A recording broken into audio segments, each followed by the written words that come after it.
BlogTalk Radio.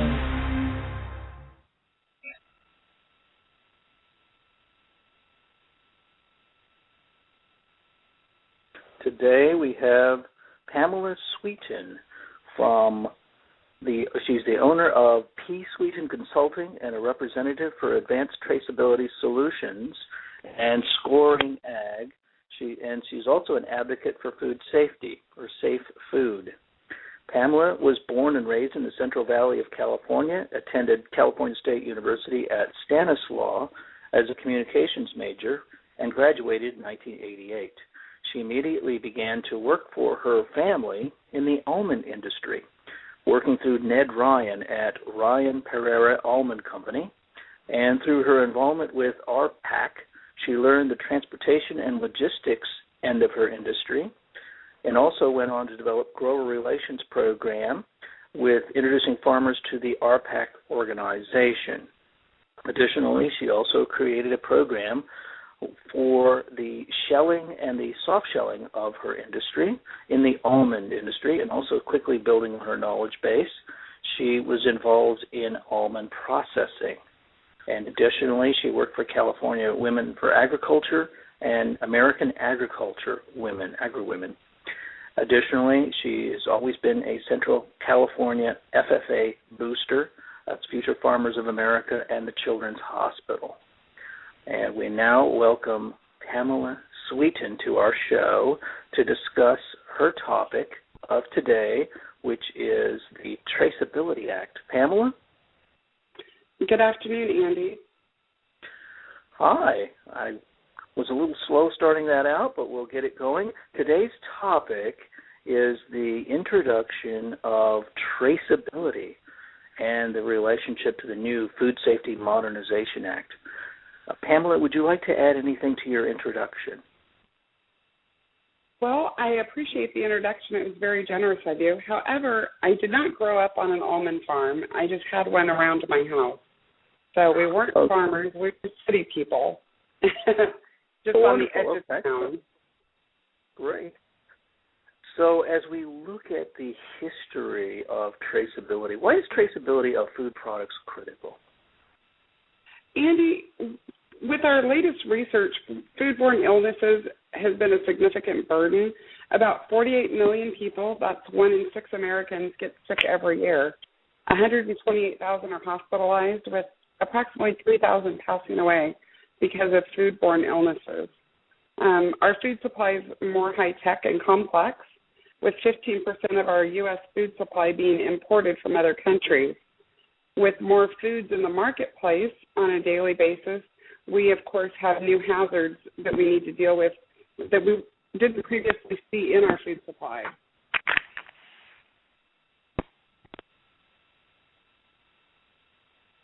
Pam? Yes, I'm sorry. I was just going to go on, excuse me, to say that, with all these new foods that we eat that aren't in season typically in the United States, and we import so many more foods, that is a reason that we need to have more increased traceability and complete the process all the way back to the farm for the consumers. Very good. I really like the summary of the issue of traceability. What about the historical methods that food producers have used to engage traceability, trace it back to its source? Unfortunately, we have not had a very complete system. While the farmers do their harvesting in the fields, we probably lack a lot of documentation coming from that end of the industry going to the processors. So the processors don't really know exactly where the product came from. They might know a field name or an approximate location, or at least the farmer's name. But so many farmers have various fields, or they have very large fields. So we need to have a more intricate system that can get us back to the location of the product that was harvested. And with that, we've had the typical bill of ladings or, a delivery report. Of course, when the cash register rings at the grocery store, it tells us what was sold. With the new technology, and those have all been fine in the past, but moving forward and with club cards and membership clubs, they were able to find out who bought the food. So if there was a recall, they could possibly, keep you from consuming the product at home if it was from a store of that sort. So those are some of the historical things that have happened in the past. And we've seen, and unfortunately, there's a need for stricter guidelines on what we've done to prevent so many illnesses and deaths. So what I'm hearing from you, Pam, is that historically there have been a wide variety of paper-based systems that have been very ineffective in helping the epidemiologist trace back a potential foodborne pathogen from the victim of the foodborne pathogen back to the producer. Is that correct? Yes, that is correct. It takes, hours, days, weeks, and every time, there is an outbreak, and with that type of a process, every day that a melon is on the shelf or Brussels sprouts are in the store or alfalfa sprouts or, even candy bars that, had issues or dried fruits, this crosses all the bases. We have contamination in so many areas, from our dog food to our animal or our human consumption. So if we can, get this to an electronic state and get the product off the shelves faster, we're just going to decrease the risk of people consuming in, products that are contaminated. Wonderful. Recently the federal government has passed a new law that was signed about almost a year ago now. It's called the Food Safety Modernization Act. How does that increase the responsibility of food producers in the area of traceability? Well, with the Food Safety Modernization Act, a lot of teeth, if you want to use that term, FDA actually uses it on one of their handouts, were put into place to have a fine that would go along with miscompliance or uncompliance of the law. Back in 2002, with the bioterrorism law that President Bush signed, we had a record-keeping segment included in that law for documentation of foods being moved from on the farm location to the processor, from the processor to the store, so that there would be complete traceability and record-keeping that was to be electronic at that time. And then we had the 2006 country of origin labeling law that took place. And what happened, they were voluntary. They didn't have any fines that came along with them. So with the 2011 Food Safety Modernization Act that was signed last January, there were fines that were put into place. And that was, in essence, to get people to comply with the voluntary laws that had been there for some time. So we have, now we're going to have expanded administrative detention, where FDA now has authority to stop and hold product at the port, or even in our own fields if they feel like it's adulterated or misbranded or could be potentially harmful to the consumer. FDA has been given that authorization to hold products for 30 days, which is very critical. If you're in the food safety industry, you want to make sure that the food you have coming through is safe. But if you're a processor or you're a farmer and you can't harvest or go in your fields for 30 days, you're going to have a big problem. Not many crops can sit and wait. Very good. That's a fascinating historical development that you've given us. And for food producers, and that's a wide swath, because you're talking about people that actually grow the products, people that process it, and then people that transport it and eventually retail it or wholesale it to the consumers. What are the traceability elements that each of those elements play, or those providers play, in the market? Well, as you said, it is a wide swath, and it does affect everything that is for animal or human consumption. So on the animal side, we have people that grow alfalfa that is sold to dairies for their cows to eat, that produce the milk that makes our cheese and our ice cream. So there needs to be a record-keeping system in place for the alfalfa grower that would be able to, document what he's done to raise that food that he is going to ship off to that dairy. So ScoringAg is a record-keeping system available to farmers for a minimal cost, because that's one thing FDA didn't want was a large burden on the farmer. So they have obviously done this in such a way as a stakeholder within the law to make sure it was efficient, but yet would meet what FSMA and FDA had expected it to do. Therefore, we have seen where the farmer can start his records. He's given a unique SSI number that is the ScoringAg system number that will follow his product for each record onto the processor. So if he's selling almonds from his field, that number starts in the field, and they document each load that comes out of the field. Almonds are then loaded into large containers in a field, 18-wheel containers, a set of trailers that go to the sheller, huller processor. That's the first step, where they take off the outer hull and they take off the shell. The hulls are sold to dairy farmers that are used as a protein in their feed ration for their cows. The shell is used a lot of times for bedding for dairy animals. So those are both items that would need to have documentation. So that SSI number that's given to that farmer is then given to the sheller, so that sheller can document where those holes came from, so that we don't have aflatoxin issues that could affect the dairy cows.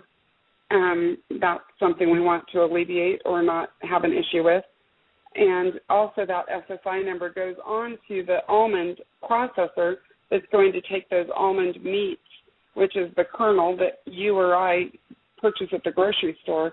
So that kernel that you're going to get at the grocery store will have a number on it, and it will go back with a photo and picture and documentation in the ScoringAg record-keeping system, where the consumer can actually type in that number and bring up their records that go on the public record side that followed that product and the steps that it took to get to the consumer's household.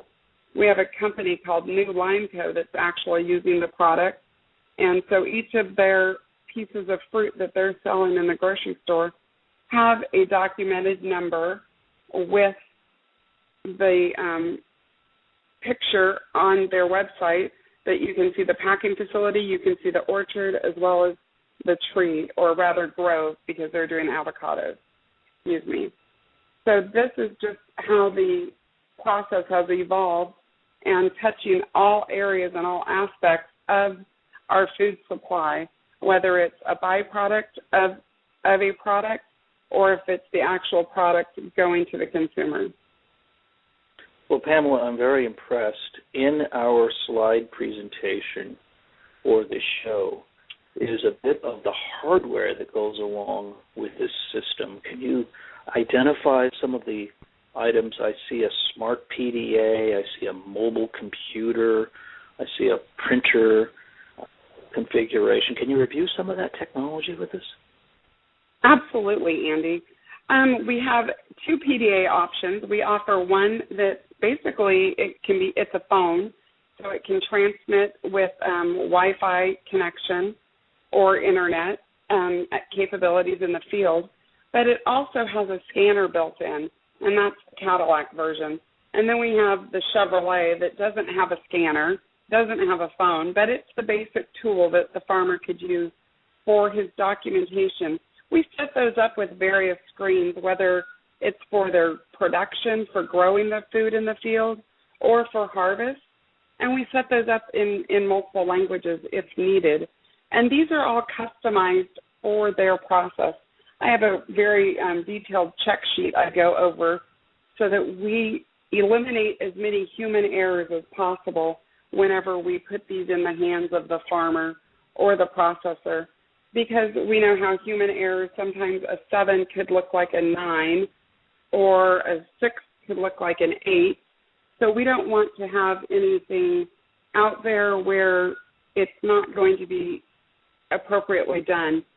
So it's just a way that we've gone to enhance the food safety, increase the inventory and supply chain, and give the farmer better yield information as well as his labor, and hopefully he's going to expand his sales in the process because he does have the documentation that goes along with the record-keeping system.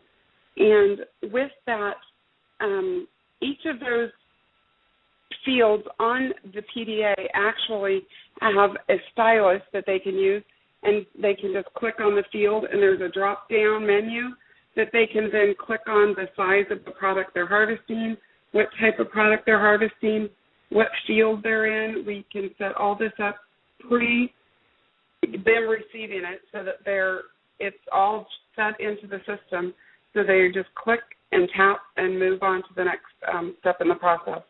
We also do it with country of origin labeling.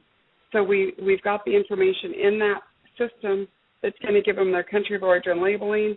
It can have it'll have their SSI number as well, but it would also provide them with the opportunity to go ahead and put into the scanner information that might not readily be available as far as records from who the lab certifier was. There's various labs out in the country that do different things, from certified laboratories, JHL, or Primus, and the farmer there can go ahead and input that information and have that available to the consumer. What we've done with this, as far as the PDA, we've got the printers there that you mentioned, and that printer will actually print the labels in the field, so that we've then gone ahead and shown the whole process. And what we've done with our system, it's like a license plate labeling, is what I like to refer to it as. There's never going to be two labels the same. There's always a sequential number that's changed, so that there isn't a chance of the same lot number being on two different types of commodities at the same time. We've done the system in such a way that it gives you it limits the risk of the grower, the processor. It just really limits the risk that they're going to take because of that. So each of our printers come with GPS capabilities. So if the farmer is printing their labels in the field, they will have the GPS location within 10 feet approximately, that they can track that back to the field location and give them better tracking availabilities there with their reports and analysis for decision making as well on their production side. So besides them receiving the benefit of what they actually harvested, they're actually going to know when they do their input the implications at the end. They're going to see what their inputs were, they're going to know what their output was, and they're going to be able to be more cost-effective in their own business. But we do provide three types of printers. We have the mobile printer that's all battery-operated, so it can be used anywhere on the farm. It does not work on an Internet connection. It works on GPS location, so you don't need to rely on an Internet connection. And that's with all of our printers. We felt that, being in rural areas was important not to have that need, because so many areas you might have internet on the road, but once you go into the field, you lose that connection, or you've got trees in the way where maybe that would interfere. So each, if you want to put it this way, like a crew leader could actually have the printer, and the PDA, so as the harvesters bring the fruit to the trailer or to the receiving station, we've set it up where some of the companies set it up with their employees actually having a barcode that is scanned before the label is printed. So now we've taken that traceability to the harvester, So the farmer is actually tracking their yields and their labor at the same time as doing and gaining all their food safety information as well. Well, so Pamela, Pamela, it sounds like you put a lot of energy into your system as far as customizing it to meet the needs of the grower in the field.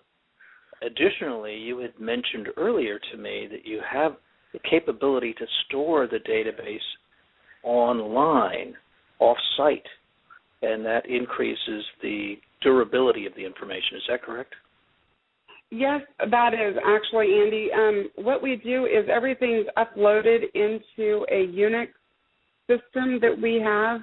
It's not a cloud-based system. It's a Unix system. It's interoperable with other technologies, whether it's needed at a processor or other types of facilities, so that they can always gather and have that record keeping available to them. It creates a unique identification, login, and password. The login's been easy to follow, easy to use tabs to choose the documentation that either the farmer, the processor, the huller, sheller, whatever steps in between might need. They're able to enter their activity, enter the type of activity they're doing, and that they have performed on the crop. They can upload videos and photos as well as additional activities. They can import important information, production records on a daily or weekly basis. With any type of thing in food safety, if there's a recall, it goes back to the last record. So if there's a lot of product that is recalled and they do their record keeping in a way that they record a new record after each sanitation, they would want to recall all the products that happened after the last sanitation, because that's obviously where the contamination occurred. So the more records a company does or has, the less risk they're going to take. By uploading the information, it allows other agencies to access the records with permission. So the farmer or the processor can allow, if it's FDA that needs record keeping for a recall, they allow them access within minutes. They've got access to the records. They can go directly to where the product was harvested, who harvested the product. So you're right, we have put a lot of work into this, because knowing exactly the point of harvest is so important, and taking that forward and offering the mobile scanner and the printers in the field just takes it to the next level. Giving these types of equipment and uploading to the ScoringAg website really put limit the risk for us as consumers that are purchasing food, knowing that the farmer and the processors have done due diligence to have all this record keeping and documentation. We run the Unix database on an Apache Red Hat 128-bit encryption server system, which I believe banks are typically at 64 or 86 or something. So we're running like military style. We actually had someone try to hack into the system recently, and I'm happy to say that they were unsuccessful. Pamela, can I break in here and ask you a question? Sure. The question is, your system is completely adaptable to fruit, vegetables, nuts, grains, beef, dairy, pork, poultry, fish, and shellfish. That seems to be a very dynamic platform. It is a large platform, and that when you look at the platform and you go to the website, you're going to see that, yes, you do have to enter things in more fields than if it was just set up for dairy, because there's going to be a lot more fields available for other commodities. Once you get into the system and you start entering items, there's a lot of drop-down tabs for a lot of the products, so the farmer won't have to spend as much time. But we found that to be efficient and to keep it at the price point that we have, we had to be able to offer it to all commodities and not keep it specific. For $10 a year, a farmer can have his records electronically held in our system, which to me that's very inexpensive. If you look at 365 days in a year, break that down by $10, that's pretty inexpensive for insurance policies. If your computer crashes or your office were to burn down or you had a flood or a storm and you lost all your documentation, to recreate that would just be insurmountable. But with our system, it's accessible anywhere you are, anywhere you have internet access. You can log in and collect your records or check on your records. If you're a farmer and you've got employees that are uploading information, you can check and see what was done that day, what type of activities occurred.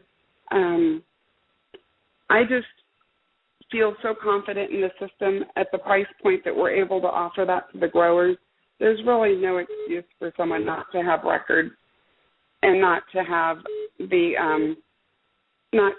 a complete traceability record-keeping system at this $10 price point. Pamela, it sounds like your team is deeply involved in these installations. Is there a great deal of customization that's required? If they're just doing the record keeping, no, we don't offer a lot of customization on that side of it. We will come in and do training if they would like to have some training or have some information shared with them as far as ways to use the system. We can certainly do that with them, showing them how to upload PDF files or upload Excel spreadsheets or import photos. We can definitely come out and share that information and knowledge. The main system that we do a lot of customization is when it comes to the PDA.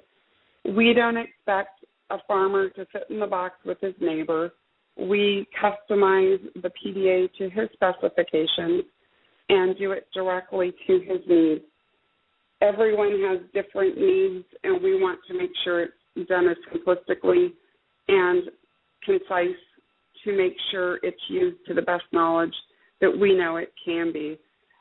So there is a lot of customization that goes into the PDA printer system. We want to make and that's why I've got like 4 pages of notes that I take when I do meet with a client. And I like to cover everything because it's a lot easier to do it at the front end than to go back in later and have to, change fields or start over.